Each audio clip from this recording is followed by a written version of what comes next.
Avevano rapinato il 25 maggio 2015 la banca nuova di via Kennedy a Favara. Dopo la convalida degli arresti, avvenuta qualche giorno dopo, 3 dei 5 arrestati sono stati adesso condannati dal GUP del Tribunale di Agrigento Francesco Provenzano. Parliamo dei catanesi Francesco Nicolosi, di 46 anni, a cui sono stati inflitti 5 anni di reclusione, 3 anni e 4 mesi di reclusione invece per Pietro Antonio Zammataro, di 34 anni, e Antonio Infantino, di 35 anni.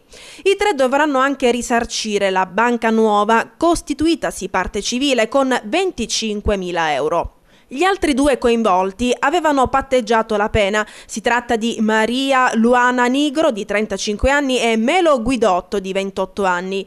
Ricordiamo che a sventare il piano dei 5 erano stati i poliziotti agli ordini del dirigente Giovanni Minardi, che avevano predisposto proprio un servizio nella città dell'Agnello Pasquale. A fare irruzione in banca erano stati in 3 che, col volto coperto, avevano intimato al cassiere di consegnare l'incasso, circa 16.000 euro. I poliziotti erano riusciti a recuperare buona parte del bottino, ovvero 12.722,50 centesimi di euro.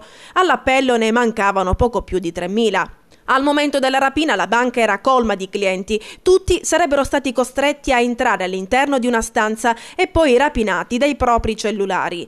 Nelle fasi concitate dell'inseguimento i cellulari sono stati gettati all'interno di una aiuola, poi recuperati dagli stessi legittimi proprietari.